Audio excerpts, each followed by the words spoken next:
Welcome to the Channeling Spirit Virtual Summit, a platform where we have invited Spirit to share messages, healings, and transmissions with all of us.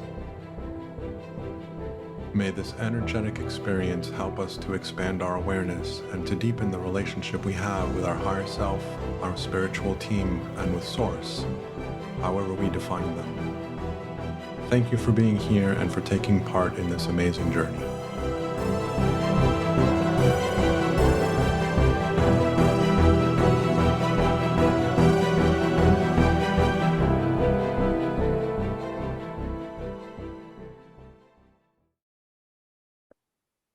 Hello and welcome back to the Channeling Spirit Virtual Summit. We are in season 5 and we are on the beginning of day 2, episode 4 with Kristen Numen. Kristen was with us a couple seasons ago with Tamara.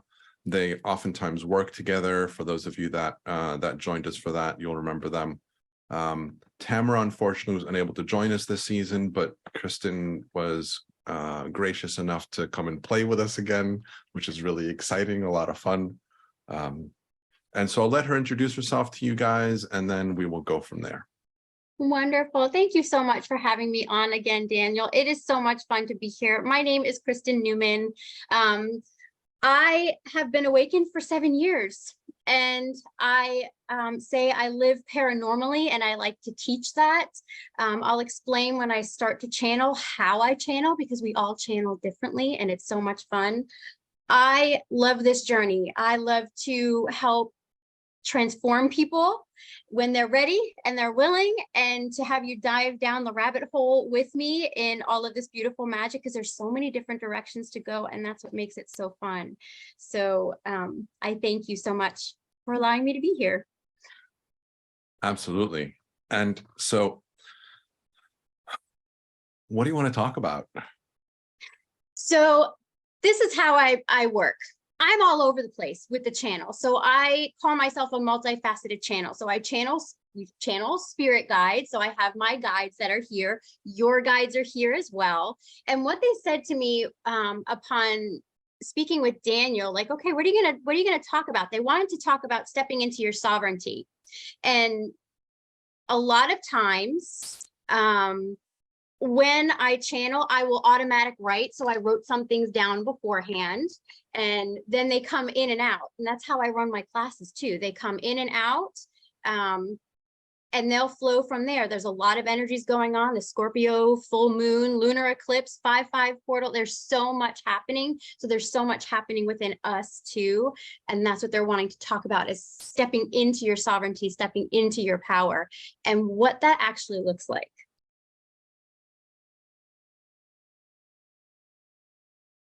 Sally,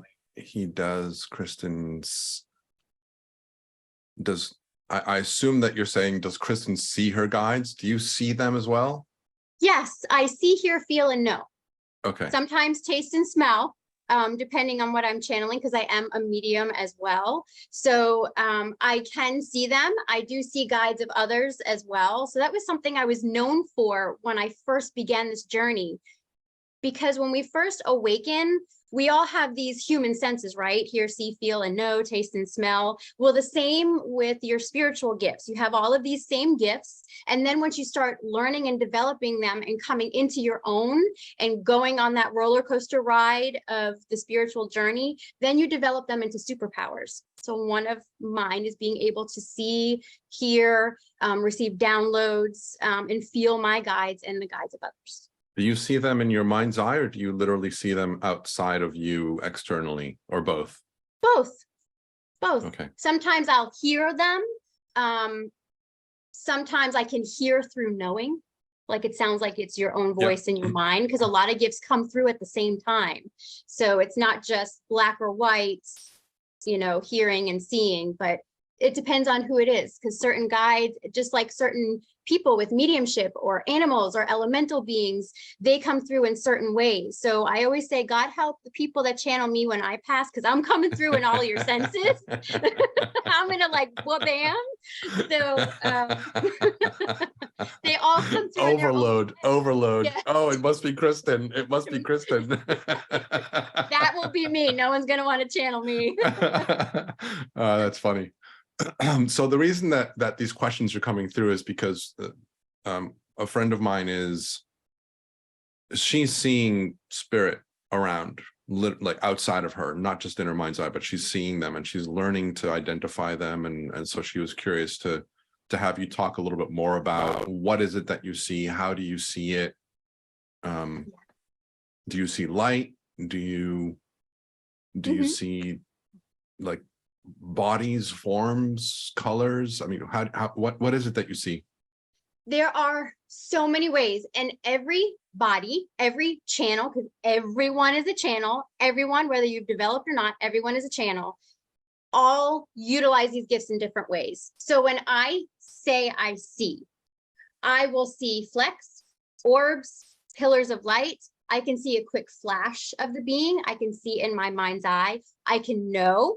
So if I see like a quick flash of a being, say it's mediumship, and I see a quick flash of them, then the clairsentient, the feeling aspect, they'll come through, and like the feeling and the knowing will come through together. So I can channel what it is, the message that they want to bring forward. Am I feeling something in the body?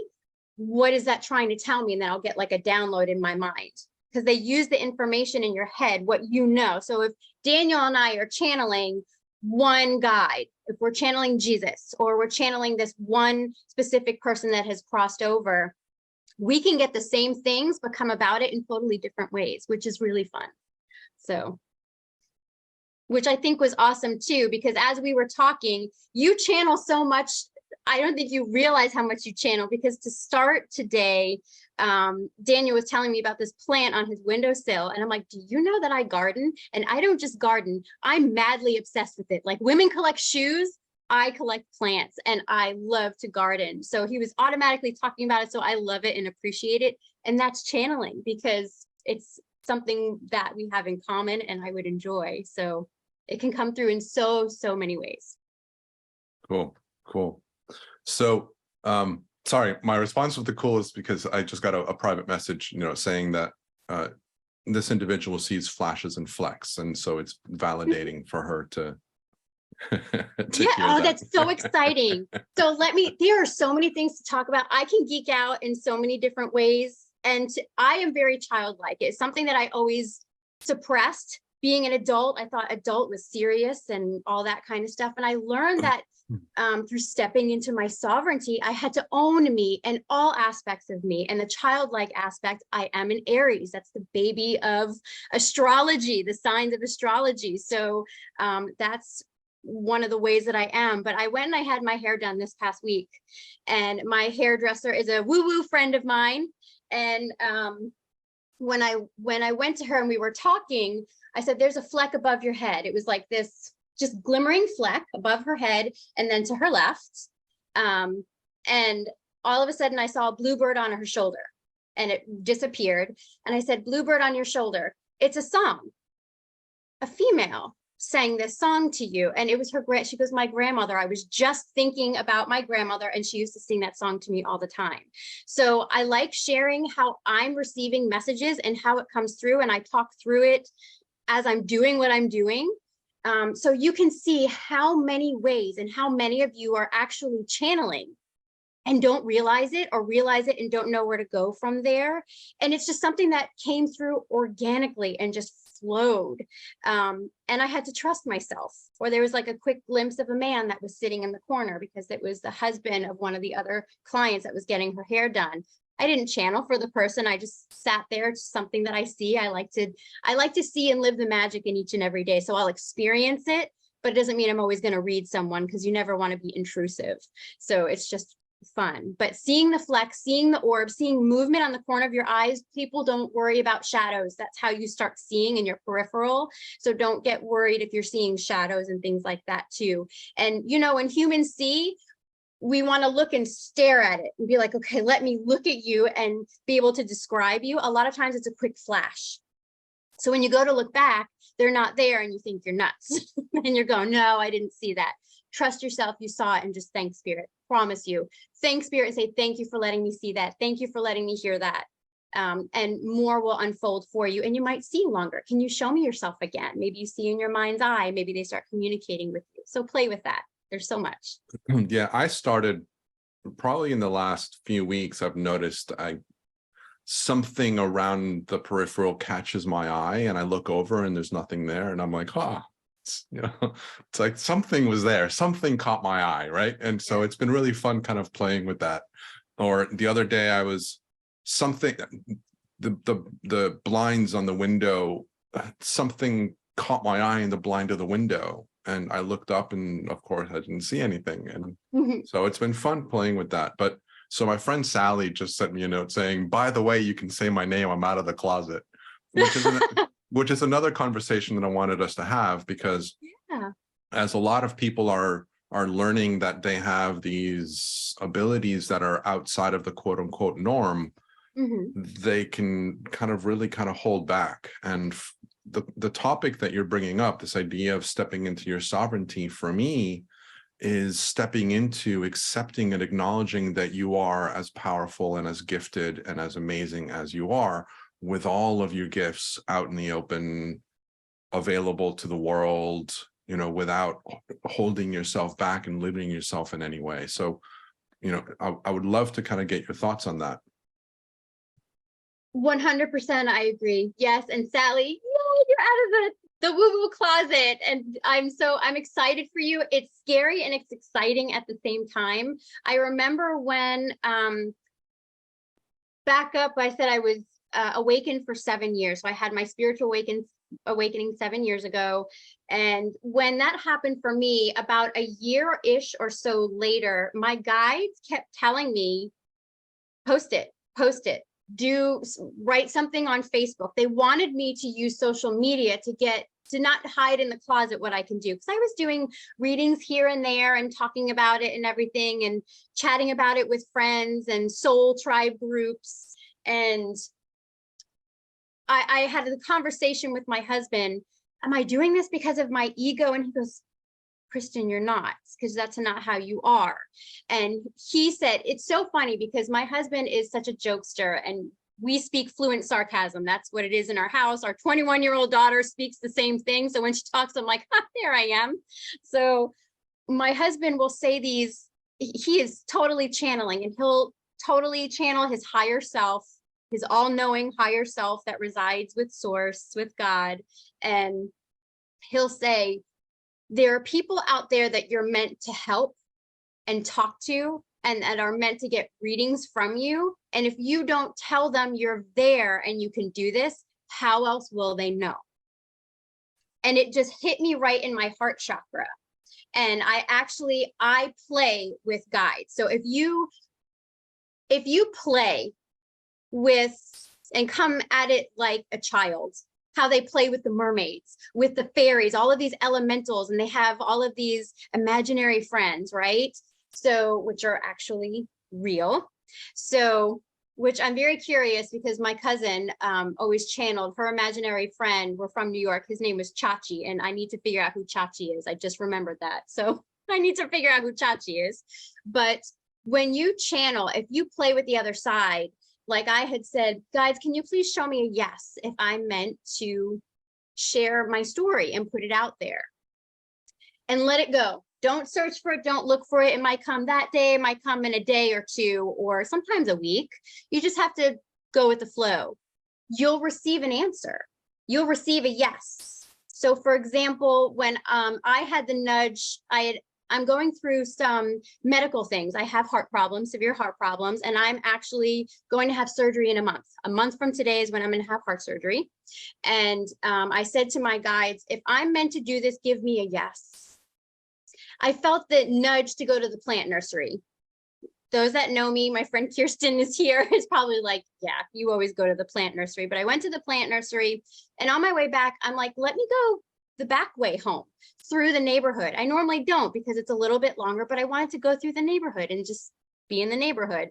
And at the end of someone's driveway, I don't even know what the sign was about, but there was a sign and it had a huge glittery yes in the middle of the sign. And I was like, oh my gosh, I just asked my guides an hour before and I got the nudge. So when you get the nudge and the urge to go left instead of right, to go over here to talk to this person, you're going to get your answer. Maybe ask for a sloth. I asked for an iguana, and I kid you not, one of my friends that I barely ever see on Facebook posted a new Facebook profile for herself with an iguana on her shoulder.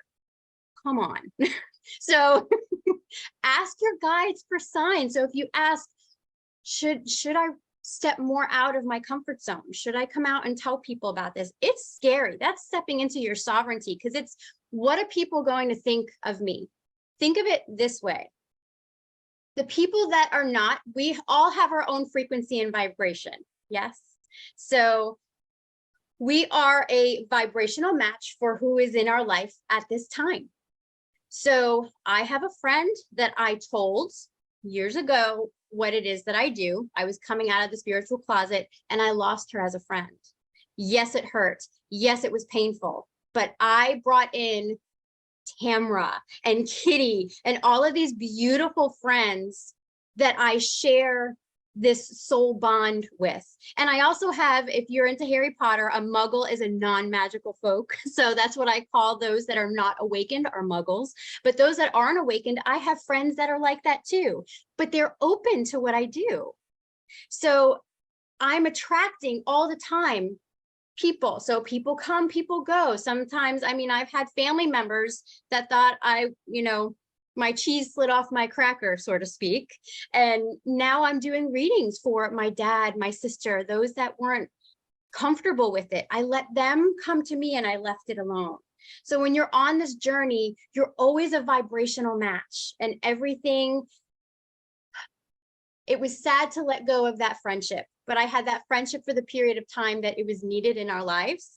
And I'm grateful for it and I bless it. And I wish this person well and her family well too. And should she come back into my life again, I welcome that. However, I have so much joy that came from it. So honor that and cherish that and go with the flow. And this is actually leading into a lot of what they wanted to talk about with stepping into your sovereignty, because there's a lot of fear and anxiety. You can think, stepping into my power. Yes, I'm powerful. Oh my gosh, these gifts, this is amazing. And it's all bliss and unicorns and butterflies and rainbows. But when you get comfortable in the discomfort. So I'm afraid of this. I fear this. If you would have told me years ago that I was going to be on Daniel's summit and do different things and be on a podcast or teach classes, I would have told you that your cheese slid off of your cracker, because there was no way I was doing that, because I wasn't comfortable with myself. And one of the patterns in my life was that I was bullied from childhood through into my adulthood. So I had to recognize that. I no longer get bullied because that I was able to resolve that pattern. There are still layers of my emotions that come up to be healed with that, because there are a lot of layers attached to traumas and experiences and situations. But by moving beyond that, because I got so excited thinking about, I love to speak about this stuff. I want everyone to know about this stuff. And I'm meant to share my part. If I can help and I can help you get at least one piece that's helpful on your journey, then it's 100% worth it. So I had to move through that fear and realize that I love doing it. I love chatting with people and geeking out with people, and you're experiencing this. That's amazing, because we all experience in such unique ways. And I like to know how other people tick, because it's just amazing and beautiful. How do you see? How do you feel? How do you feel that guy? Because we can have similarities, or you can have something totally different. It's amazing and it's absolutely beautiful. And sovereign is a word that is used by a number of people in our awakened community. Oh yeah. And I've heard it being used in different ways that I don't necessarily agree with. Mm-hmm. So just for sake of the conversation, what does sovereignty mean to you? Your truest self. Being sovereign to me is embodying my higher self, which is our divine self, our authentic self. And that's what sovereign means to me. And it's interesting because when you said that, the guide said there's a reason, because I don't use the word sovereign. But the guide said, but a lot of people do, and that will get people's attention. And that's why we asked you to put it as such. But they're saying it's actually honoring your divine power that you always have, that you came from, that you are awakening to, and you will always be. I talk about it as being the recognition and awareness that you are source energy. Yes. I love that. It's connecting with that aspect of ourselves, awakening to the fact agree. that we are source energy. We are the energy that creates worlds and universes and dimensions. That's who we are. That's what we are. And stepping into that as best as we can, even if it's by a little bit, even if it's just by recognizing the idea that that's what you are, that starts to open things up. And I always talk about how I'm pointing myself in a direction. I'm not there yet, but I'm pointing myself in that direction. And so stepping into my sovereignty is part of that for me, where, you know, I still have my human doubts and my perceptual limitations and things that I innocently create as resistance. But I know the truth of who I am. Like if I go deep into if I'd go deep into my knowing, I know who I am. There is a strong knowing in that, which is undeniable to me, even if superficially I haven't quite accepted it. Yes. There's a knowing of what I am and who I am, and really excited. You know, my topic is getting excited to play with the energy of source, or something like that. Yeah. And for me, it's about getting excited about who I'm stepping into, feeling that excitement of what's possible when imagine what you can create, knowing that you are the creator of everything. Imagine what you can create when you know that you can create anything you want without any limitation. How much fun is that going to be? I mean, that's going to be amazing. Think about the kind of life that you're going to have. And so this is, for me, this is about stepping into your sovereignty, as in recognizing and leaning into and letting go of perceptual ideas of what you can't do or why you can't do them. You know, my mother, bless her, my mother is so indoctrinated with how things are. Every time that I say something positive to her, she says, yes, but, and then she finishes it with why that can't happen for her, or why this is so difficult for her to focus on, or why this is not appropriate for her. And I just kind of go, oh my God.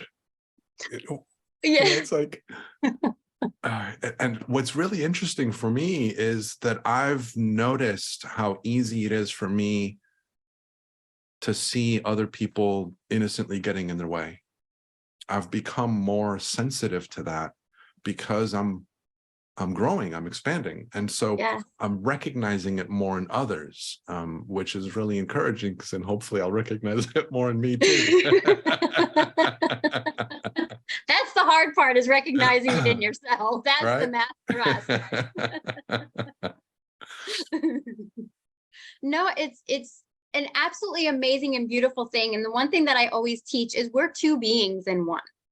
We are our sovereign self. We are this God being, this divine light, having this experience, but we have the ego. We have the avatar of the ego.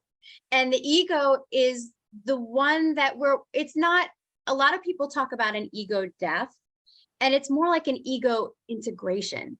It's bringing Kristen with me and saying, we got this, girl, because I would be negative, because it's like, okay, I used to think that's not going to happen. And if it does, I'll be pleasantly surprised. So glass half empty.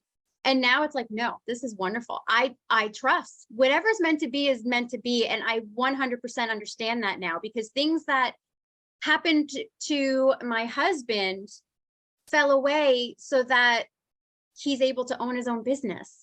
And if all that didn't happen, he wouldn't be where he is now. So I 100% do trust. I'm not perfect at it. It's hard. And I'll full on, and there's no specific prayer you have to say. You talk to your team like friends. And I'll say, because when I had messaged with Daniel, because my Lola dog, my Lola, had gotten sick last night. And of course, it's always after hours when the vet closes and all this other stuff. And what did I do? I freaked out. And then I went, no, we're good. There's an hour before my vet closes. I called. I thought I was like all on top of everything, getting meds beforehand. Turned out she had something different than what they prescribed her. So we had to take her to the emergency vet anyway. But I talked to my guides and I said, okay, Kristen's driving me nuts because she's freaking out. So I give all my worries and fears to you, God. I give them to you. Please fill me up with your divine light. Guides, can you give a girl some help? And I full on said that. And I just felt this overwhelming calm. And clairsentience, or the feeling aspect, I always thought was the short straw of spiritual gifts. Because it's like, I don't want to feel, I want to see, I want to hear you. That's awesome. Oh my gosh, that's so trippy. I want to get a download. But feeling, you can't deny that. So when you say something or you get something and then you get the chills afterwards, that's your validation from spirit. Yes, you're right. Yes, you're onto something. You channel something for someone and you get the chills. Yes, you're right. So when I felt the calmness of spirit, specifically a mantis being, full on huge praying mantis, they're very calm. They're very shamanic, galactic, and loving and earthly, very intergalactic beings. And I could feel this mantis being just send and help to alter how I felt in that moment. Just this overwhelming calm, like everything's working out. And it really does help. So when you're opening up to channel, the guides are actually in and they're saying, some of my students are here and they'll probably smack me because I'm known for always saying meditation is so important, because it really is so important. No, I don't do it every single day. I do it most days, but some days it just doesn't work out. Sometimes a dog is just barking and there's too much noise, but sometimes you meditate in the noise. But it's about stretching out and your thoughts. So having more space between your thoughts. And when you meditate and you learn more about yourself, your avatar self, as well as your divinity self, you have this window open, this door open, so that spirit can always come through. So when I am in a panic, they will come through and I'll channel. And they'll tell me certain things, which is so helpful. So their message too is keep on going on. Even when you think you're falling flat on your behind and you're not doing it. I'm not automatic channeling. I'm not channeling. I can't meditate, because if I can meditate, every one of you can meditate, because there's a lot going on up here. She's very chatty and I really was horrible at it. One step at a time, one foot in front of the other. You'll have some meditations that you're like, wow. And then others, it's like, okay, well, I know what my shopping list is now to go to the grocery store, but one foot in front of the other. And they're saying, we promise you, keep going on. So there's a couple things that I want to add to this. I want to start with the word ego.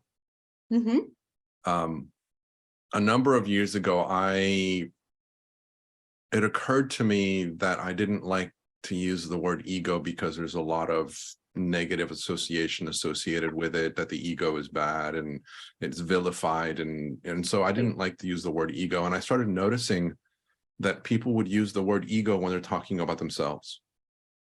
And so I started referring to the ego as my human experience. Yes, I love that. And interestingly enough, one of the channels that I admired, Sarah Landon and the Council, about a year ago, somebody came in with a question and used the word ego, and they said, we don't like using the word ego. We tend to prefer calling it your beautiful human. And I went, oh yeah, me too. I do that. So that was kind of cool. But I use the term, my humanity, my human personality, my human self, my human experience. And I talk about the symbiotic relationship between my spiritual self and my human self, making Daniel possible.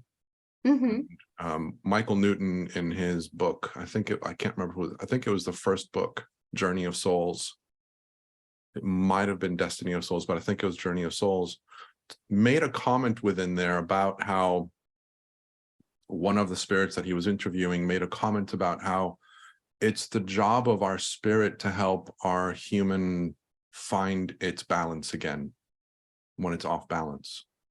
That's part of our job as spirits within this body, is to help our human find its balance again. And that was like, that really resonated with me. That's when I started integrating the idea of the symbiotic relationship between both. And I talk a lot about developing a language that allows your spirit to communicate to your human so that your human recognizes that it's being helped or it wants to be helped, and giving your human language that allows it to communicate to spirit.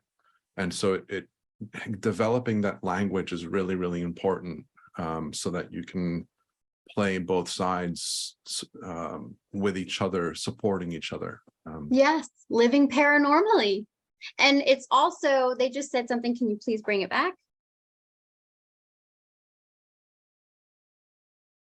Okay. Okay.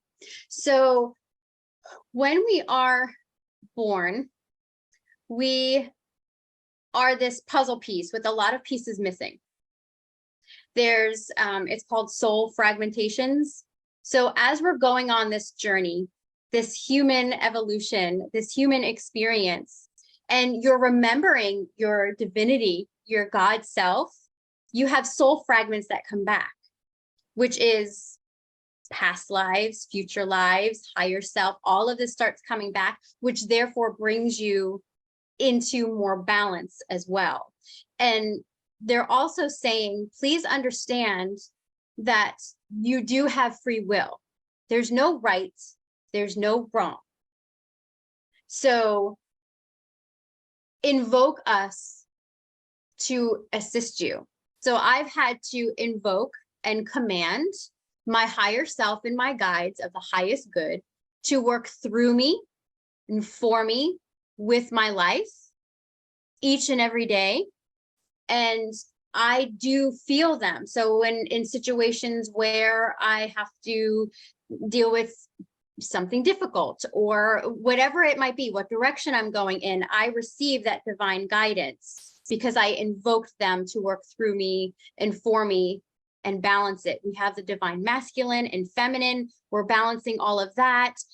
There's so many energies that's going on, plus everything that we stated that we were going to go through in this life too, because before we come here, I have a memory of, it actually happened in my last heart surgery. I've had 3, and I had a memory more than 5 years later come back, of seeing my divine team and discussing that, how I was going to come in, what things I was going to experience, why I'm experiencing, why I have to be in the public to be able to help others with disabilities, unseen illnesses, all of that as well. So there's so many things that come from this, and we have to bring together balance. That's why grounding is so important.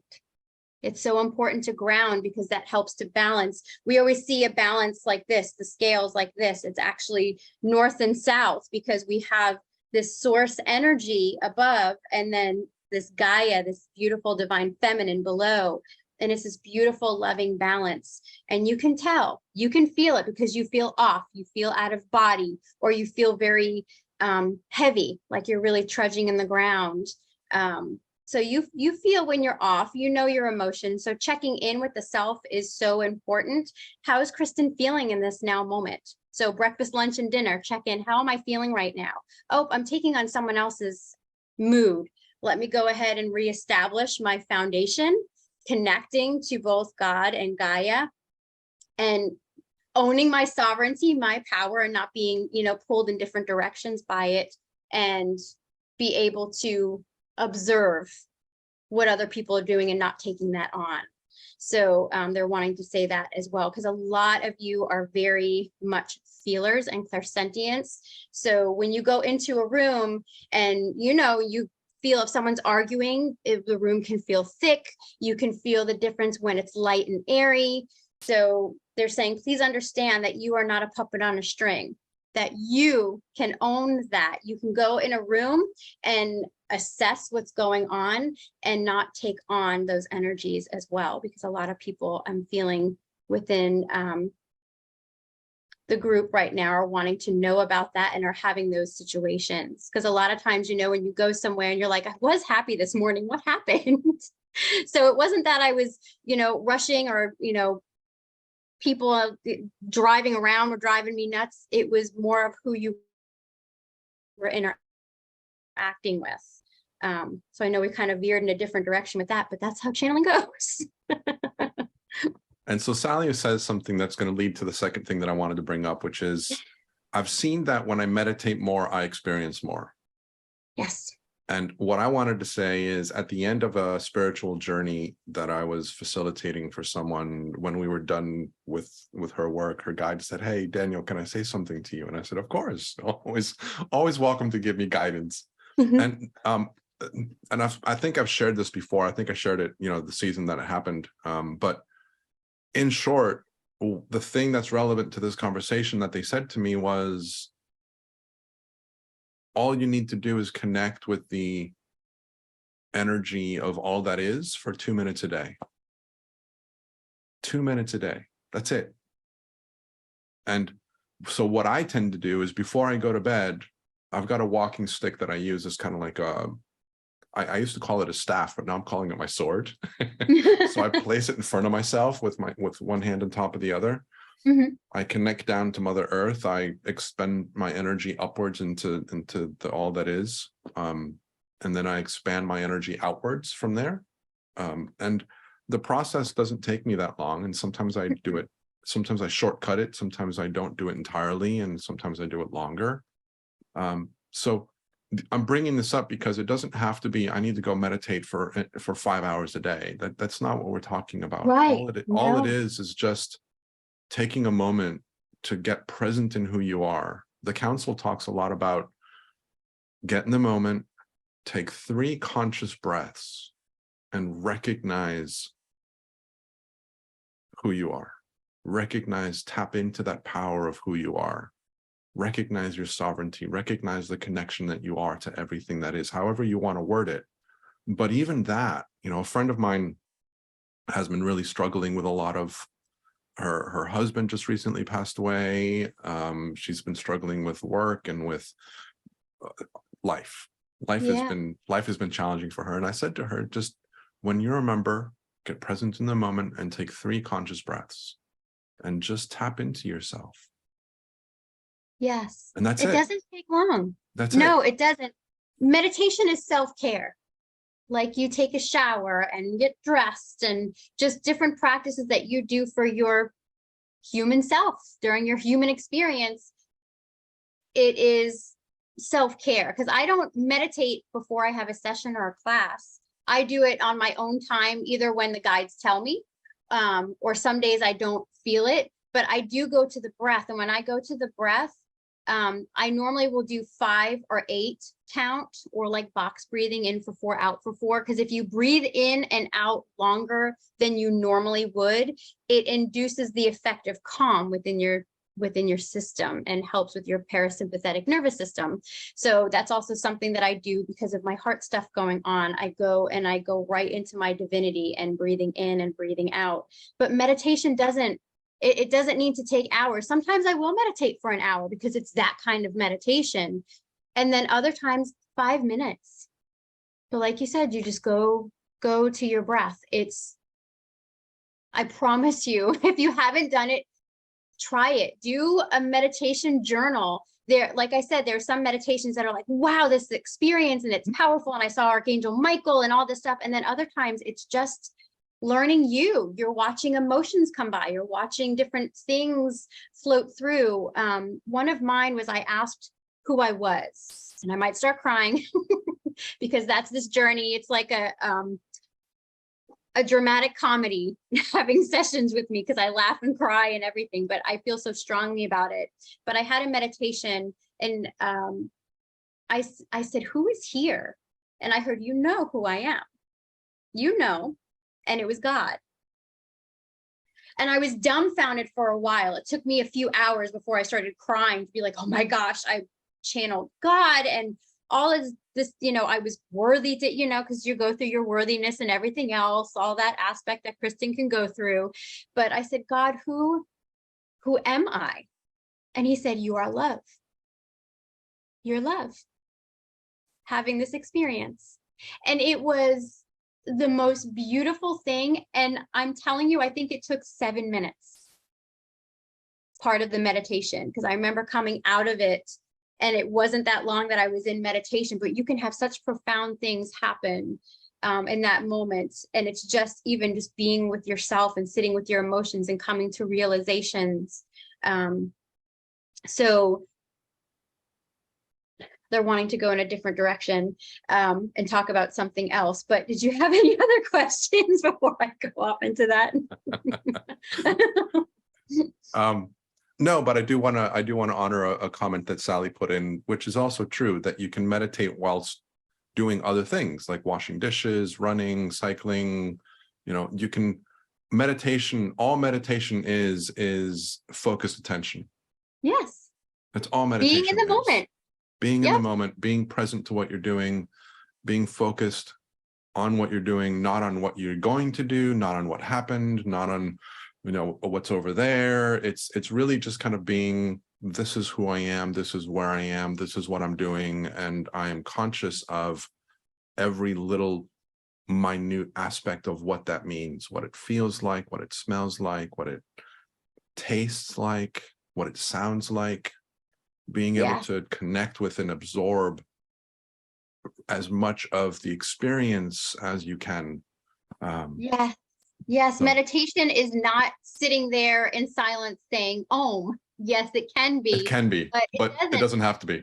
No, I meditate while I'm in the garden because I'm very present, and it's just all of my senses in that now moment interacting with nature, and I'm able to hear nature. I have a fear of spiders. We have an understanding now. So I'm in Florida. Spiders are huge and freaky looking, but we've come to an understanding. And I always say, can you please let me know when you're there? So that way I don't stick my head in your web or something like that. And they are so kind. Now I want to cry again. They're such kind beings that they always let me know. So I do have a spidey sense, and I could be like, spider over there. And my husband's like, how do you know? I'm like, they tell me. So I can lean forward in the garden and I get lean back and I look up and I go, hi, thank you, I love you, and can see that. But if I wasn't meditating or mindful and present in that moment, I wouldn't be able to commune with these other energies that are around me. But even meditating while you're with your kids, while you're playing volleyball or tennis or walking, cycling, Sally was saying too, it's just being in your senses, and it's self-care. There's a question that just came in. How do you handle fear when it presents itself? Oh, fear. That's actually one of the things on here. So what do we want to do when fear pops up? Look the other way and run and go the total opposite way. When you look at fear for what it is, not judging it. And this is actually going into the law of detachment, because we have, law of vibration, the law of attraction. There's a law of detachment and law of neutrality. Not looking at something in situation as good or bad. When you're present and meditating on that, to be present in the moment, you can see. So this is one of my things as an example. Why did Kristen have to go through this fear and anxiety with Lola? Because I almost lost Lola when she was a puppy. She was very sick and almost passed. So I get very anxious with her. She is a very anxious dog. So when she got sick yesterday, I'm like, with this full moon, guys, can you please shed some light on this? What's going on with this? And they said, you have such a fear of not having control, because I love fiercely. You love your family. You love your animals, your family. And when you don't have control over that, because everybody has their own situations and things they're going through in life, like, you have to know that all is okay. And whatever is supposed to happen is supposed to happen. And it's something that I received a download in my mind about. I hope I expressed it properly just there, but it is an overwhelming calm that will come over me in those kind of situations. Don't run away from the fear. What is it? Ask it. What does it want? What are you trying to show me? Because emotions are a tool to let us know what wants to be looked at, healed, loved, admired. And a lot of times it's my fear of being seen. What if other people don't like me or like what I have to say and what I do? And that's okay. I can't be everybody's cup of tea. So when you look at that fear, what is that fear? Even having a journal and automatic writing with that is very helpful, because it helps you start getting out of your own way and you're communing with your divine team. So saying, okay, this fear keeps coming up. What is the fear? Naming it, looking at it for what it is, and asking your guides, what is it that I'm meant to move through with this fear? I have fear when it comes to heart surgery, but it was so much more than that. Why was I pushing against the heart surgery? And when I had asked my guides for a yes, because I felt the nudge that I really should have this surgery with this specific specialist because he uses a different ablation technique, and I got my yes, I said, why am I so fearful? And they said, Kristen, you're afraid of being healthy because you've been this way for so long. What is it like having something different, being different? And I sat there for a moment. I'm like, how stupid would I feel? And they're like, no, don't judge it. It's not stupid. It's just what is. Just look at it for what it is. So I had a good cry. I talked with my husband about it. The conversation was like 15 minutes, but I'm telling you, it was the most powerful conversation. And he was 100% supportive and open. And I was so grateful for that moment. And I feel calm now. It does try and creep back up again, because that's what the human experience, the ego can do, right? Is bring that back up again. But it's like, no, I trust. Does that make sense? Please Hopefully put that in the chat. Yeah, hopefully that helps Kelly. Just to let you know, your puppy wants to be let out of the door. Oh, yeah. That's because my daughter just came back from work, so I'll be right back.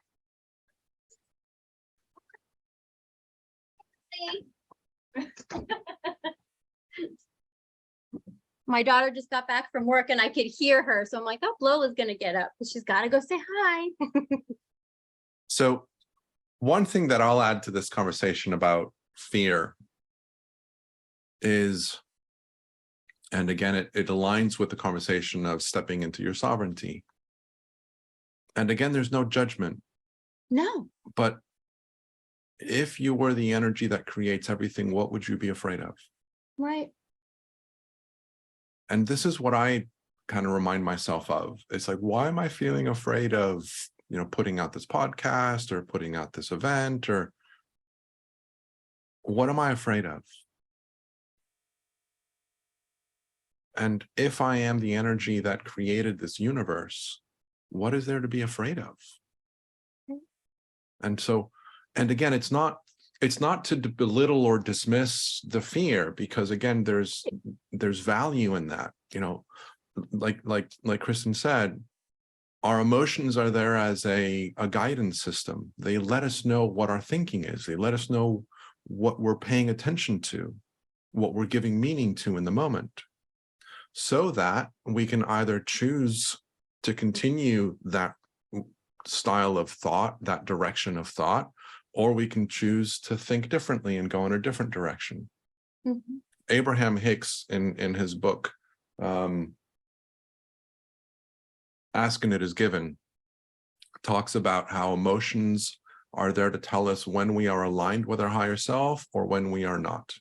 Mm-hmm. That's it.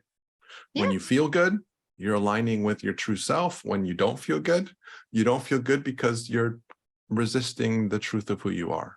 Yes. And again, the spiritual journey is like this too. So it's like, yes, this is the spiritual journey in a nutshell. Oh my gosh, this is wonderful. Oh my God, why did I do that? What's going on? Oh, how wonderful this is. Why? Oh my gosh, I feel terrible. That is the spiritual journey, and it's all wonderful and it's all beautiful. And it does get better. You have these days, but then it goes like this, and you can, start going with the flow more. But it's a beautiful thing. It's a tool, just like asking your body, what is this pain telling me? What is my body trying to tell me? When we're channeling, that's what we're doing, is what is your team telling you so you can live your highest and best life? My thing is living your heaven on earth. We can all live our heaven on earth. There's a reason I had tattooed limitless and love on me, because I know we are a limitless being. There's nothing that we cannot do, cannot be. We are worthy of love. We are worthy of joy, and as is everybody else. So part of the process. So I'm curious we can always go on with this conversation, but I'm curious to hear what direction the team wanted us to go into. Yes. Okay. Let me sit for just a moment. So when I channel, I actually want to do this out loud, because this is one of the first things that they say. So when you channel, you always, always, always protect yourself. We are divinely protected. Always, always. It's so funny because I talk about how I wanted to experience bullying in this lifetime, and I never feel or fear anything on the other side, which I always thought that's so unusual for someone that feels like she was bullied in life and not feel it on the other side. We're always divinely protected. Nothing has control over you. It's that thought process that can get us. So let's just sit for a moment. So let's connect. They just want to take through connecting with source and a couple of different techniques. Actually, I want to say something. Hold on just a moment.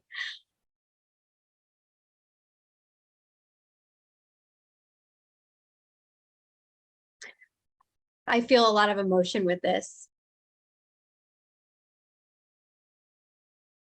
We give permission a lot of times to, this person made me feel this, and I can't believe this happened, and we make ourselves, no one has control over yourself. We give them permission. It's time to take and own that power back to yourself as well.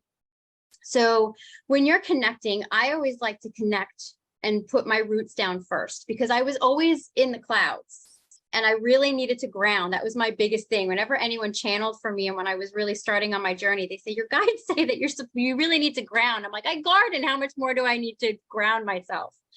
But when you're grounding, breathing in, going to that breath, breathing in and breathing out, and assess how you feel in that moment. So in this moment, if you feel comfortable to close your eyes, you can keep your eyes open. Just assess how you feel. How do you feel in this now moment? What parts of your body are speaking to you and saying? And then picture 2 stars below your feet. This is your Earth Star chakra. And allow those stars to go down, down, down, down into the depths of the earth, going to the core, the heart of Mother Gaia. And we have our root chakra, the base of our spine. So grow roots from your root chakra, your sacral chakra below the belly button, above the belly button, the solar plexus going down, and even your heart chakra. Picture these roots. They might look thinner or thicker, and have them go right down with your Earth Star, through your Earth Star, straight into her heart and body. Just by your direct thought and intention and attention is what leads and does these things on this spiritual journey. Gaia, we ask that you ground and protect us now and throughout our day, all here and watching the replay. Gaia, with so much love and gratitude, please pull from us all that no longer serves us, so that we receive clear, channeled information. We ask that you fill us with any and all of your spiritual medicine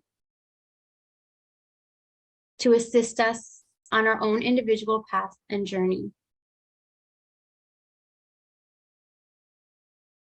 But feel yourself as that tree. Really allow those roots to go down.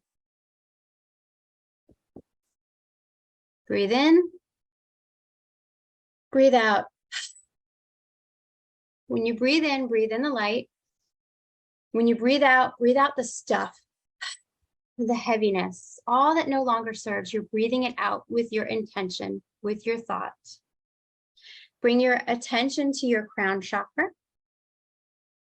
God, creator, all that is, it is commanded that you pull, clear, cancel, and delete on all levels and resolve on the history level any waywards, watchers, walk-ins, attachments, anything that does not serve our highest and greatest good. We send all up to unconditional love now. Please allow us to be pure, clear channels of light now and throughout our day, living in your joy, your grace, and heaven on earth. 'Tis done, 'tis done, 'tis done. Thank you. Show me. How do you feel in this moment? Breathe in the light. Breathe out. You might feel tingling at the crown. You might feel stretched. Now set the intention to connect to your soul star chakra. About a foot above your head. You might feel stretched with that, a tingle. And let's call in our guides of the highest good to please come close. We ask our guides of the highest to come close, close, close, close into our auric field. Notice how you feel. Guides, we ask you to please step away. Don't judge it. If you don't feel anything, just be. Guides, we ask you to please come close once again. Guides, we ask you to please step away. So asking the guides to please come close again at a comfortable distance. Breathe in, breathe out. I call upon the archangels of protection, of sacred geometry, Archangels Michael, Uriel, Gabriel, and Raphael of the four directions, Archangel Sandalphon of below, and Archangel Metatron of the above space, to divinely protect us now and throughout our day, allowing us to fully be able to shine our light. 'Tis done, 'tis done, 'tis done. Thank you, show me. So again, breathe in, breathe out. And when you're ready, you can start moving your fingers and your toes, and you can come back to when you are ready. Now, in doing that connection, like Daniel had said before, he holds what he calls his sword. I will do certain hand gestures, and it means all of that. Or I might just see a huge tree and the leaves and the branches just go up, and it's going up, connecting with source, and the roots go down, down, down, and deeply connecting with Gaia. Some days I feel like I want to say all of my things. And then other days I just do certain actions or motions or certain phrases and words. And that means the connection as well, always. So put in the chat, how do you feel with that? Could you feel your guides come in and go out? You can do that when you practice as well. When you do want to do a type of meditation where you can sit for a moment and just play with your guides. I play with them and I get my yes and my no. So when I am channeling and they're saying yes, I feel an energetic heaviness or pull to my right. That's my yes. To my left is my no. And then I'll say, okay, just to be sure that this is right, switch it. And I'll ask it again, and they'll switch my yes and no. And I'll play with this. My biggest thing is I go to the grocery store. Should I get the donuts or should I get the grapes? Yes or no? So play with the energy. And a lot of times then I can say, is Lola going to be okay? Yes. Is there anything further with this that we need to look into? No. And I'll get that clear answer. And you can use pendulum as well. But understanding your sovereignty and your power and your complete limitlessness. We have all the answers within us, but yet we are always seeking and looking and searching, and I can't be right, right? So really learning to trust yourself.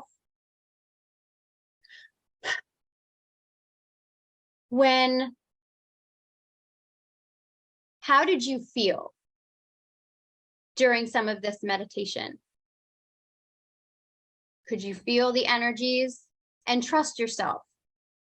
No, I didn't feel that. No, that couldn't have happened. I think I saw something, because the guides are also wanting to say too, please understand that seeing in your mind's eye isn't always clearly where you're seeing a whole other world. Yes, that happens. Yes, we can see that way. But sometimes I might see, it looks like a faint star, or it might look like the start of a face of a galactic being. But I honor that and say, I see a galactic here. This galactic feels very water, like a Syrian, a type of Syrian being. And the person that I'm channeling for will be like, I connect deeply with the Syrians, or I love the water. So trust those faint visions that you get in your mind's eye. And also, what do you notice in your reality? That is also channeling. Because Kristen, before, I'm sitting in my room and I can see trees out in my garden, and I would not have noticed the lizard that's on the tiny branch that's over there. But I see that now because I have more of an awareness. Everything is interacting with me because we are all one and we're all flowing together. So I want to just kind of take a breather for a moment and assess that. Daniel, what are you thinking? I would love to add something around the idea that you need to protect yourself every time. Mm-hmm. Because for me, that language, I use different language. Let's just put it Mm-hmm. that way. Yeah. The way that I describe it and talk about it is, again, if I am the energy of everything that is, what do I need protection from? Mm-hmm. There's a knowing that I don't need myself. I don't need protection because there's nothing that I need to protect myself from. Yeah. So there's an element of knowing in that, in the way that I connect with energy. There's also an agreement that I have in place where I have tasked my higher self and my primary guides to be my chaperones. Mm-hmm. So it's their responsibility to monitor what energies are coming in contact with me. Mm-hmm. And I don't need to go into a long invocation of that, Mm-hmm. because I know that that's in place. And Yeah. so I don't even do intentions before I channel, because I know that everything that I have set up to quote unquote protect me, Mm-hmm. it's more about what I'm setting up to have the experience that I want to have. Yes. I am setting a relationship up with how I want to connect with energy, what energies I want to engage with, the kind of conversations that I want to have. That is quote unquote my protection. Mm-hmm. And the reason that I don't like using the word protection is because, again, it's the idea of law of attraction. Oh, yeah. If I'm protecting myself from something, that something needs to come into my awareness for me to protect myself from it. Mm-hmm. And so I tend to not use language around protection, and I tend to use language around setting up the space that you want to create, setting up a relationship with energy that is the kind of experience that you want to have, and creating a boundary or a framework for that relationship. And it's all written down. I have it all written down. It's all, and my trigger word is love and light of the divine, which is what I say when I start any conversation. Love and light of the divine, I ... But like I say, I don't even do that anymore because it's already there.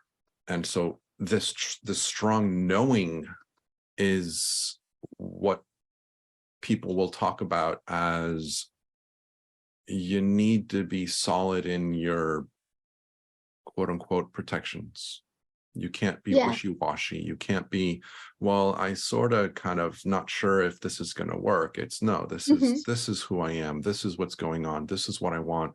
And being very comfortable, very connected, very, very invested in the truth of what it is that you're putting in place. Yes. I have 3 guides, and they are my energetic guides. They work on my home. I can see them. They're Pleiadians. And they stand around me in a triangle form. I actually used to say I am, and I don't say that anymore because I can just put my hands like this, and that is all of that connection that I need. However, working with those that are new to this journey, I've had many people message me, one where the one spouse wanted to learn how to do all of this, and the other one is like, don't, because you're inviting in bad things, and we have like 5 kids in the house. So it's teaching that we are all, nothing has control over you. We have to give that right. We have to give that permission to do that. So taking back that power and knowing, like Daniel said, knowing your divinity, we're limitless beings. We are God, and there's nothing to fear. I've had my own personal, in this 7 years, I've had 5 or 6, I'll say low vibrational beings that came forward. I did not fear them. I can call upon my guides and they take care of it. But that was my own lesson because I was naive in that aspect of my journey and needed to learn that so that I can better assist others. So when I had friends of mine from high school actually call me and say, okay, I think,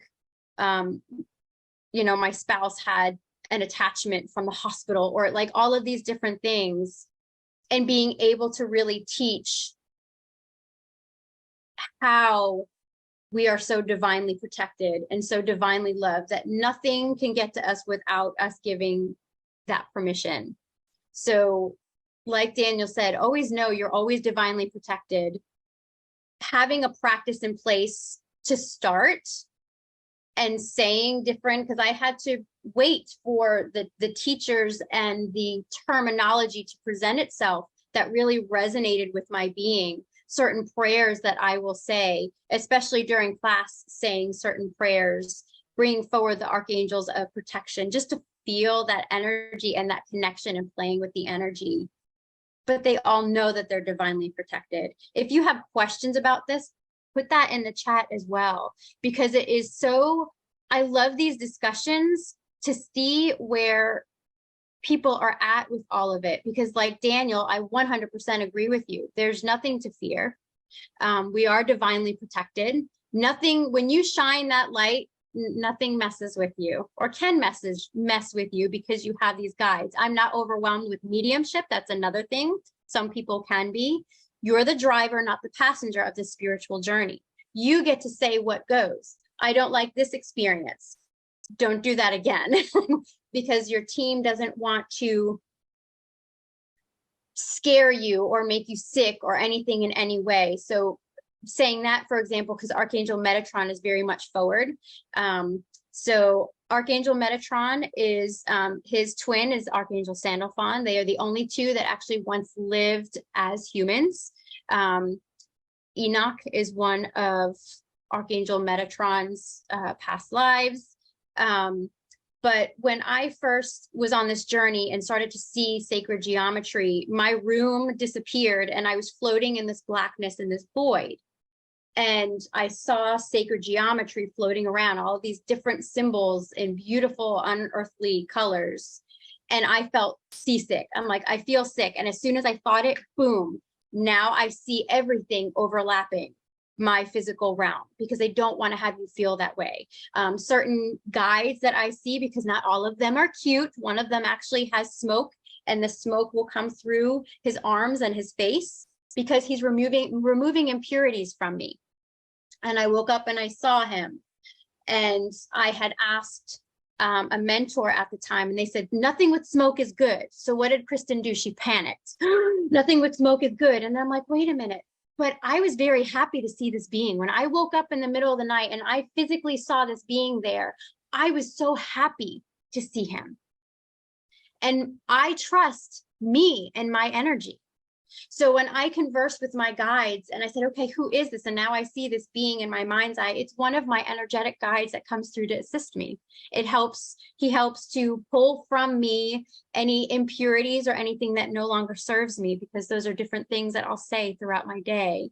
And I ask them to work on me at night. So just different things to put out there, because there's so many experiences that we can have. The best person to trust is yourself.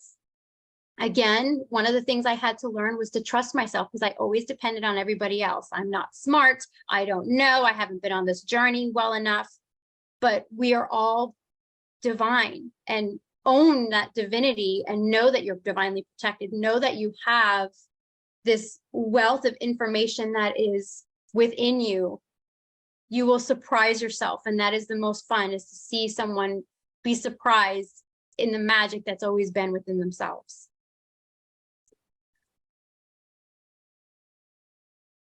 Okay.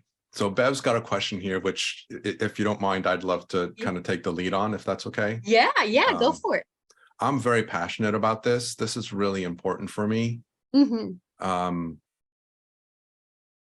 the question is, I heard somebody say that you must do a protection meditation to keep the bad spirits away. Having heard what I just said, I will say, if you want to do a meditation to keep the bad spirits away, please do. If that feels like the right thing for you to do, please do that. There's no judgment. There's no better or worse that one must or one mustn't do any of this. It's really about following what feels right for you in the moment. There's a story of, and I don't remember the story too well, but fundamentally the bottom line of the story is there's a guy that was in a religious community where weapons were not looked at very fondly, and he, because of his social status, needed to carry a sword. And so he was like, I want to be part of both communities, but how can I carry my sword and still be part of this community? And one of the leaders in that spiritual community said to him, carry the sword until you feel like you don't need to carry it anymore. And I love that idea. Do protection spells until you feel like you don't need to do them anymore. There's a conversation that I had with people when I started going into the whole idea of past life regression and spiritual journeys. A couple of people said to me, oh, you got to be really careful with that because you can invite things. And I was like, thought never even crossed my mind. To be honest with you, the thought never even crossed my mind. But the reason that I mention this is because in this world of spiritual expansion, there's different people at different levels of understanding. And again, I say this without any judgment, because we're all learning things for the reasons that we're learning them. We're at the level of consciousness that we're at because there's something within that space that's important for us. People that believe that there's evil out there to protect themselves from are powerful enough that they're going to create situations to prove that reality exists. You are powerful enough as a creator of your own creation that you will collaborate with people that are out there that have a similar belief, and you will attract relationships and situations that will prove that attachments and evil energies and possessions are real, because you are the power that creates it. And so a lot of what I talk about is being aware of, you are the one that has the power to create anything that you want to create. The language that we give meaning to will create our reality. It creates our perceptual reality. And so for me, there are no bad spirits. But are bad spirits real? I'll say yes, because other people believe that they're real and they're creating them. And so I know that there's a reality, and I put that in air quotes for people that are listening to this. There's a reality that there are evil spirits. In my experience, there aren't. But in the reality of Earth, there are, because there are people that are creating them. There's people that believe them enough to give them energy, to manifest them, to literally create them. And so people that are saying one must do a protection meditation to keep the bad spirits away, they're working from a place of their own experience where they feel they need to protect themselves from bad spirits. Yeah. What Kristen is saying, let me back up. I don't want to put words in her mouth. What I said when Kristen talked about the fact that she always protects herself before she does any connection with energy. Mhm. I just wanted to kind of open up the conversation and invite the possibility that she doesn't, quote unquote, have to do that because she knows the truth of who she is. But I recognize and appreciate, and I wanted to talk about it, so this is a perfect place to do it. She talks about that a lot because she's talking to people that are fairly new at this, and for them, it's really helpful to have that safety net, to have the floaters on their arms while they're learning to swim. Yes. And so it gives them that something tangible, a ceremony that they can go into that allows them to feel safe and protected. And what I'm bringing in is that I love that and I agree with that. But the conversation in my world is always look beyond that. Look towards what you are pointing yourself towards. Recognize that if you are the energy that created this universe, what would you need protection from? Mm-hmm. There's no evil spirit that could harm you if you are literally the God that created this space. Mm-hmm. And I know that this is kind of really big words, and some people are like, well, I'm not God, but that's the whole point of this conversation is we are pointing ourselves to try and recognize as best as we can that we are a physical representation of the energy that has created this entire universe and every dimension beyond it. But let's just keep it within this physical universe, right?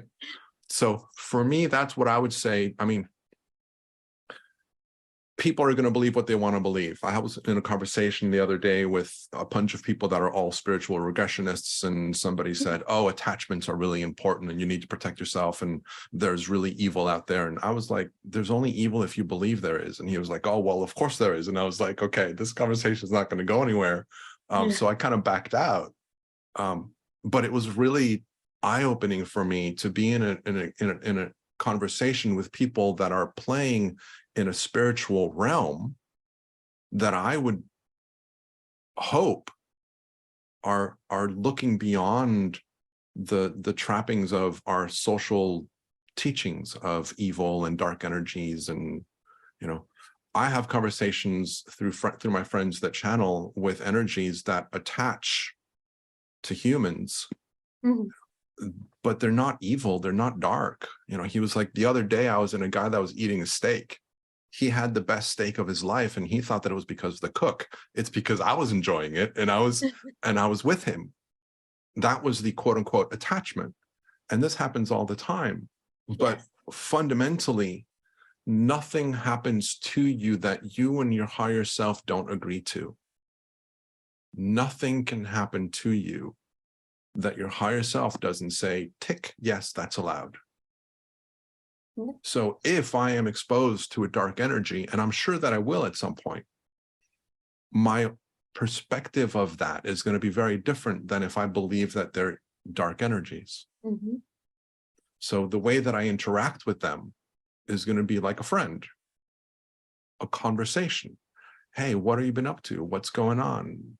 Why are you here? How can you help me? Mm-hmm. What brought you to my experience? What is it that attracted you to be in this place with me? And I'm curious and I'm excited because everything is an opportunity to learn and grow, and anything that's attracted to you is because they got attracted. And I'm always curious, what is it that you wanted to come and tell me? What message do you have for me? Why were you attracted to my light? Why were you attracted to this circumstance? Why were you attracted to this group? So regardless of what level of density they're at, Mm-hmm. there's always a message, there's always a relationship, there's always a conversation. Mm-hmm. And so that's what I would say to that. Hopefully that's helpful, Bev. But like I say, any tool that you can use that you feel you need to use, please use it with no judgment. If you want to carry a sword and whack away at the evil spirits because you want to feel protected, carry the sword until you get to a point where you recognize that you don't need it. Right. And all I'm saying is the invitation is that one point in your journey, you will recognize that you don't need it. And you're going to look back and say, without any judgment, what a beautiful experience that was for me to carry my sword. But I can put it down now because, for lack of a better way of saying it, I'm God. Yeah. And God doesn't need to carry a sword to protect himself or herself or itself, right? You know, so hopefully that's helpful, Beth. This right here is why I love this. Daniel, what you do is so important, because having the conversations from different viewpoints is absolutely important and vital on this journey. I love that. I've had to piggyback on that, I've collaborated with other in the spiritual community, whether it be on Instagram, you know, can I get a reading from you? And then she'll do what, you know, her profession with me. And something that this individual had done was clear my energy, because I am, you know, also a Reiki master and teacher. So I understand that aspect of energy. And then when she was giving me my report about my energy, she goes, you have a psychic attack here, and this is happening in your knee, and this is why this is happening. And I just said, thank you so much. I so appreciate you and your gifts and your time. And I left it at that, because it didn't resonate with me. Because just like Daniel is saying, nothing can touch me because I don't give it that permission. Because what does the divine have to fear? So I know that I am divinely protected. However, years ago when I started this journey, I did need to say all the things. I like to sage now because it feels like I'm vacuuming my air. That's why I sage. Not that I need to, you know, dispel all these negative energies. No, I just want to freshen everything up. And I love the smell. Open the windows. It just feels like I'm spring cleaning in my home. But I don't do it because I'm fearing it. I like the ceremonial aspect of things. Yes. So I know that when I get a new stone, I just got this amethyst sphere. When I get a new stone, I know that I can clear its energy with my intention. Mm-hmm. And I do. As soon as I come into the presence of it, I invite it, I connect it down to the earth, I invite it to clear its energy, I allow it to kind of get back to its happy, restful state. But I like the ceremony of putting it under the sunlight or moonlight. And the other day I had a conversation with the moon. And I wanted to talk about this because Kristen mentioned it. The other day I saw the moon and I gave it a comment, whatever it was. And instantly I felt chills through my body. And I knew that that was the moon coming back to me. And so I wanted to bring this up because pay attention to this. You don't get chills just because you're cold. And I mean, if you're in a cold environment and you're not protected, of course your body's going to go through chills. But we all know that that's not where most of us are living. Yeah. So even if you're a little chilly, because my car was cold the other day when I was driving, so my body wasn't, you know, really warm. And I looked up at the moon and I shared a loving comment with her. And my body felt chills. Yes, my car was cold, and I could have said, oh, it's because my car is cold. But why did I feel the chills at that moment and not later on? Mm-hmm. And so I invite you guys, start paying attention. I mean, right now I'm getting chills, you know, so someone, I don't know who, I haven't gotten there yet, but someone is affirming, confirming, connecting with me of what I'm saying. I just got chills, right? And so this is something that Kristen mentioned earlier about, you know, feeling sentient. We have a sentient ability to ourselves that connects us with source and energy and spirits and guides and plants and animals and loved ones across the world. And throw out a message and notice how many times you get chills after that, and question yourself. Mm-hmm. Why did you get the chills exactly after you thought of that versus 5 minutes later or 5 minutes before? Yes. I had done a thing and notice how your chills are, because yes, you can get I'll get full body goosebumps, but have you gotten the splotchy ones? like where you have these patches just on certain areas of your body where because I have them now. It's like certain patches where it's like those are goosebumps, but the rest not. I love this woo-woo stuff. It's just really trippy how they can come through and let you know, like, yes, we're here. But I had done this thing where I woke up in the middle of the night, and I remember looking at the time, and at the time, I didn't know why I looked at the time. So I sent out love and healing to the all across all time, space, realms, dimensions, and just sending out love. And I actually received a message in the morning to say, I woke up at 3:30 in the morning and you popped in my head and I had chills and I just felt so calm. And I said, I sent out, and I actually wrote it down because I had journaled. I happened to journal that day. And I had wrote down that I sent out love and light and healing to the all who all accepts it. And it's fun to play with that, play with the energy, play with it, play with people, because I'll get a message from Tamra and I'm like, oh my gosh, yes, I totally did that. You got that. My mom is 81 years old. I have permission to share that. She's on this woo-woo journey with me. She is in my classes with me, and it's fun seeing her channel and receive connection and communication from her team, from loved ones that have passed as well.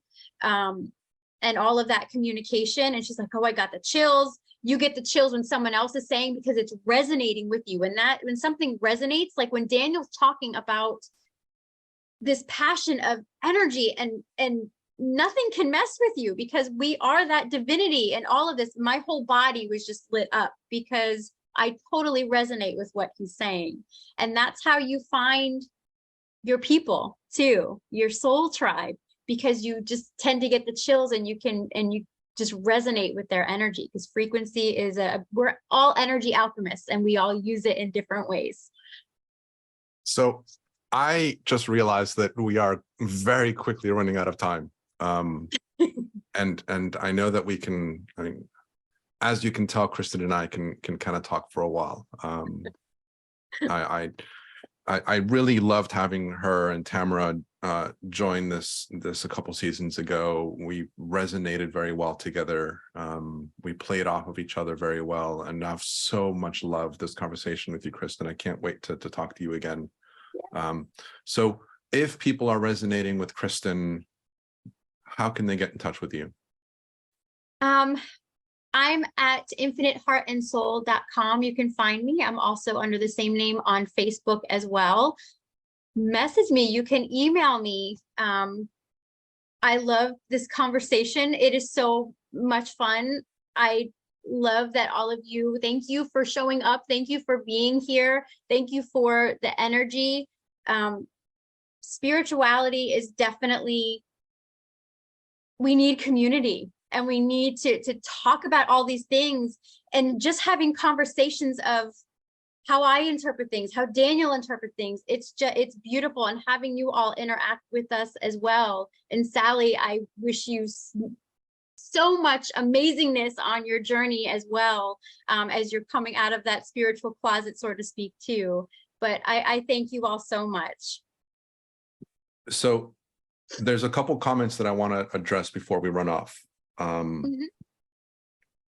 Before I do that, let me kind of piggyback on what Kristen's saying. So if you guys enjoy this conversation, Spirit has actively asked me to be more vocal about this.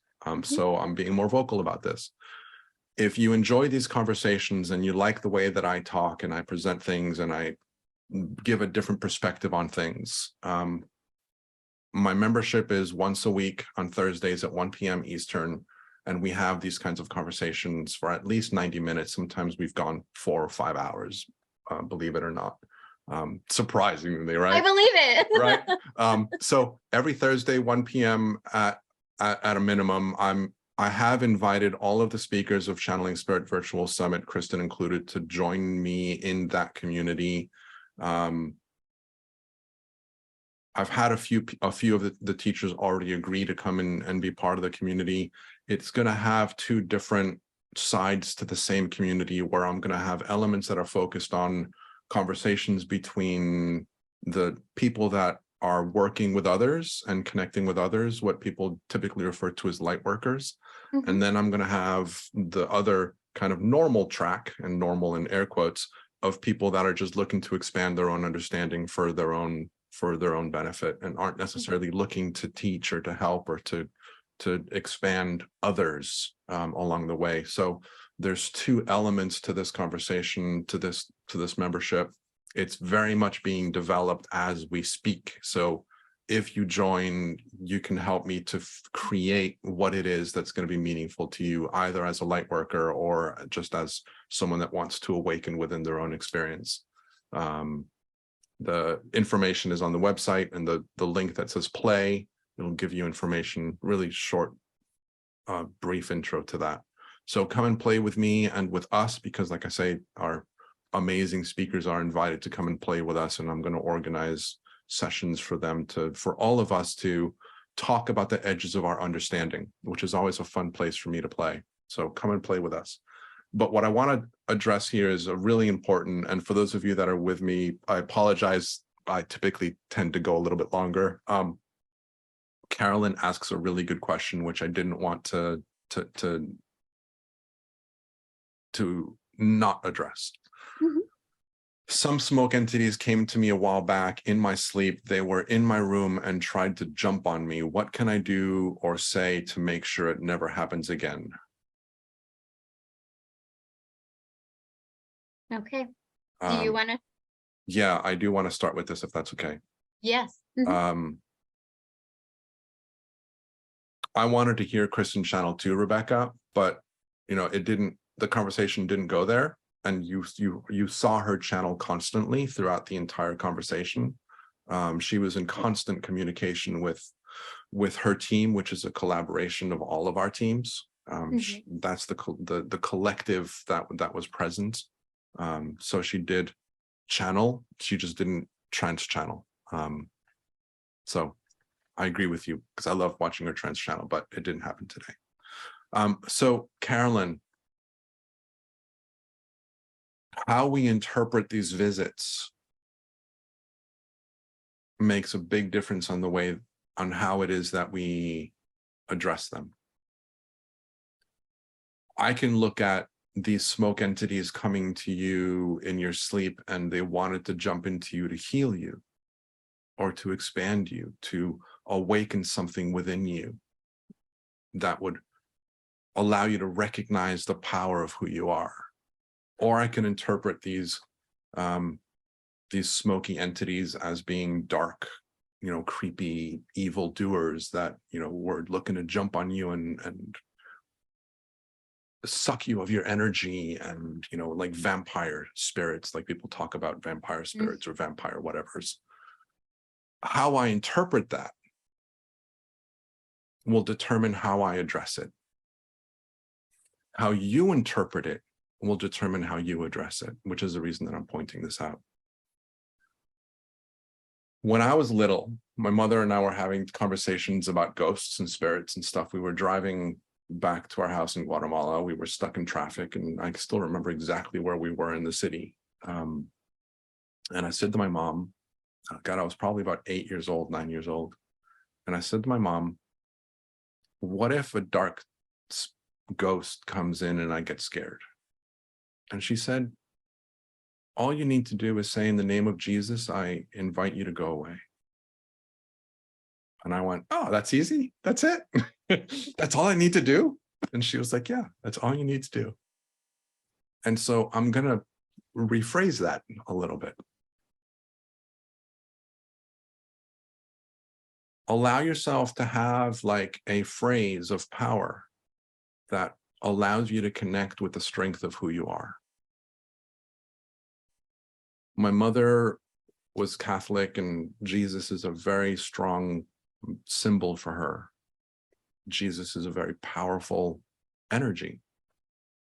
And so inviting an archangel, inviting Jesus, inviting your loved ones that have passed, that are connected with God, whatever it is that you align with, you can invite external energies to come in and help you protect yourself in whatever way is happening. Having said that, what I'm going to invite you to do is to have the possibility available to you so that your power phrase is not inviting something outside of yourself, but inviting yourself to shine the light bright enough so that no shadow can exist. So visually, you can do this too.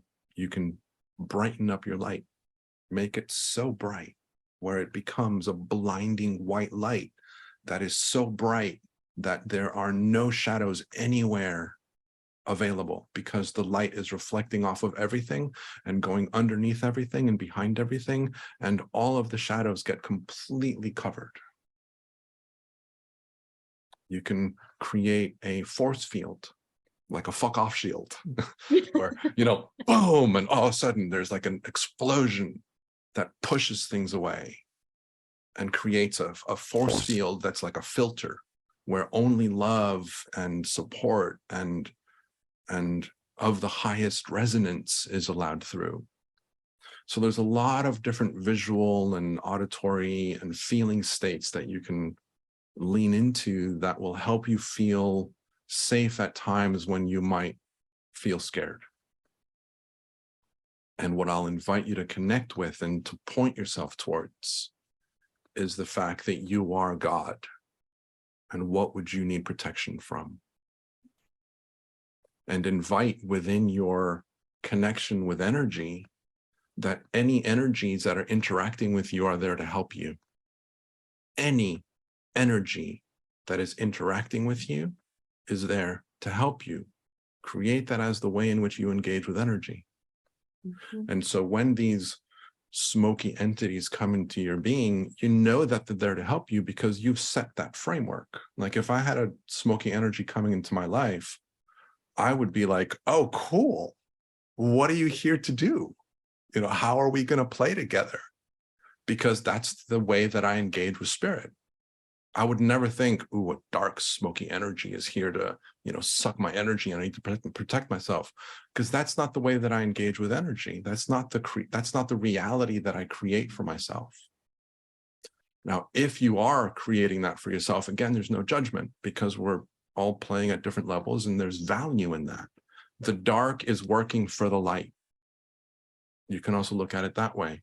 Mm-hmm. Any dark energy that comes into your experience has been invited by the light to help you awaken something in you, to step into your own power, to step into your own sovereignty as a result of being reminded that you are the one that's in control. You are the one that says, this isn't okay. Mm-hmm. This isn't what I want. This is not the way that I want to interact with life, with you guys. I've had Lucifer come into conversations with us in my practice group. Now, Lucifer is an energy that a lot of people are afraid of mm-hmm. and are scared of. I had a conversation with Lucifer like I'm having with you guys. He's a friend. I can feel him. I can feel him.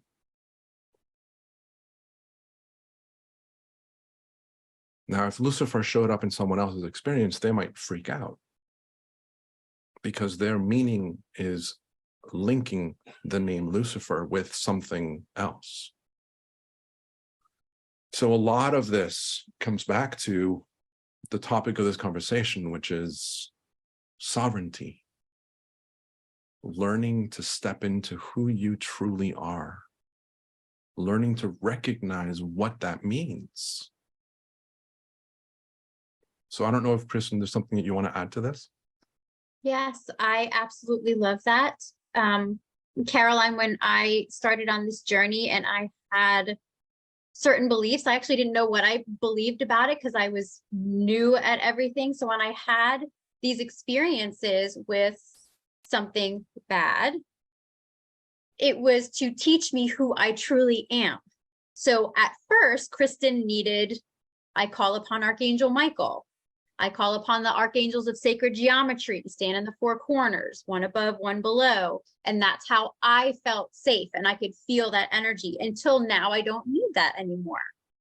And also teaching this, because I taught my daughter, and she had told me, she's 21, and about a year-ish ago or so, she's like, Mom, I had this experience when she was sleeping over someone's house. She goes, she's very, very naturally clairvoyant, so she can see.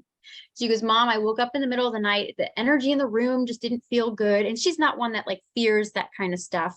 She goes, the energy in the room didn't feel good. And I saw these things, and I could see in her mind what these things look like. So I was able to validate what they looked like for her.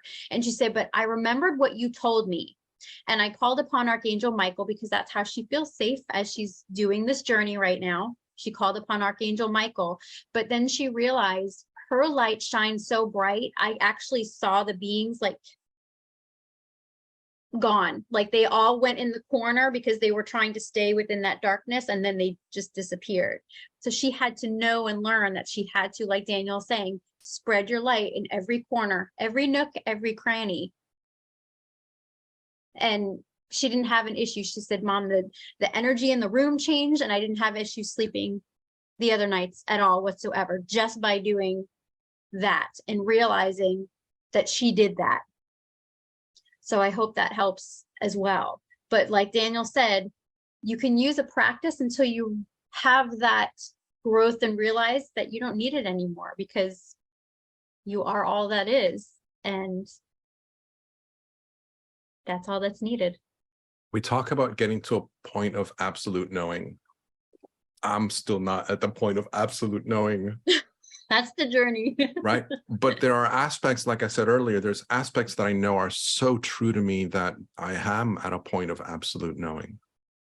Like I know without any doubt that there's nothing I need protection from.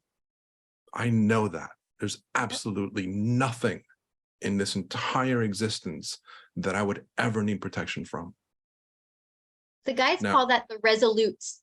When you have that knowing, and even though we're on this journey and there's so much we need to know and learn and grow from, but you have like this absolute truth, this high vibrational aspect of that, that's called the resolute, because you have come to this certain awareness where you were able to overcome that obstacle and learn that lesson. And it's amazing. And so invitation is always to all of you guys, not just Carolyn. You know, it's honor the fact that you are where you are without any judgment from any of us, from yourself, from source. I mean, source, spirit talks all the time about how there's no judgment about anybody's journey, any situation. There's no decisions ever. There's never a wrong decision that you can make or take. It's just a different path.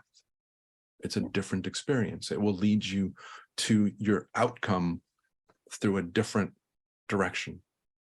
That's all it is. And so if you're playing with dark energies,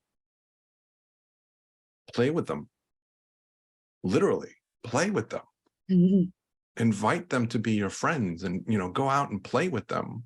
I mean, could you imagine big dark monster comes into your room and you're like, hey, let's go play. And they're like, all of a sudden they like, you know, shift into like Hobbes from Calvin and Hobbes and like, all right, let's go play, you know? So use your own imagination to interact with energies, because you know what? Everything is your imagination. Everything is created from and through your imagination. So utilize it, play with it, expand it, whatever resonates with you. If, you know, Michael reminded me that I can carry a sword as a protection, because I didn't want a shield. I have this big, heavy armor, and I didn't want to do that because it's heavy and cumbersome and it blocks everything out, and it doesn't use discernment. It's just a big wall. And I had a meditation with Chiara, who's one of the speakers in the summit last season, next season. And in that conversation with her, Michael appeared and reminded me that I can use a sword as a defensive weapon, where I use my own discernment, what it is that I want to block. Mm-hmm. And I can parry and I can push away and I can stand with my sword as a, stay away from me, I am powerful Mhm. stance, without having to attack, without having to, use the sword as a weapon. Mhm. It is a defense. And I have gauntlets. I have very bright gold gauntlets that I wear on my arm, which I can then use to block. So if I'm blocking something with the sword here, I can use the gauntlet here. And if I wanted to, I can have gauntlets on my shins. I studied martial arts, I can use my legs. So, Mhm. I can expand this metaphor however it is that's relevant for me to know that I am protecting myself with tools that resonate with who I am as a person. Yes. So play with it.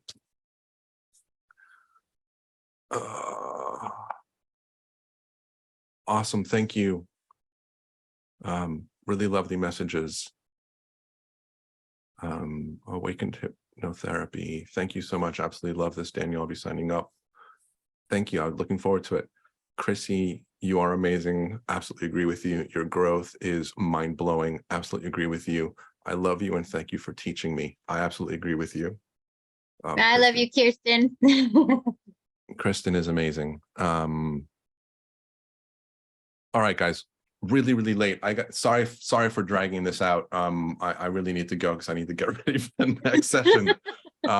Kristen, always an honor to have you playing with me. I cannot wait for our next conversation. My love to Tamara and to your amazing little dog that's in the background. Thank you for coming to spend time with us. Thank you. And for those of you that are listening, come and play with us in any way you want. Reach out to Kristen, reach out to me. Stay within the Channeling Spirit virtual community and nothing else. However it is that you want to play with us, we're honored to have you here. You are co-creating this experience with us, and I will leave you very quickly with being spirit, being human, and simply being from love. Love it.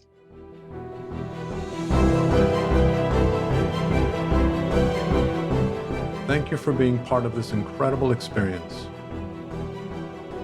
We hope that this session has inspired a new level of understanding within you, allowing you to expand more easily into the essence of your true self and become an even more powerful alchemist in your own life. We invite you to listen to the session again and again in order to go deeper each time and expand even more. Have it be via the replays or the unlimited access package. If you have enjoyed being part of this event, we invite you to tell your friends so that they can join us in the future. We are grateful that you are here, and we thank you for co-creating this experience with us. Until next time, we leave you with being spirit, being human, and simply being from love.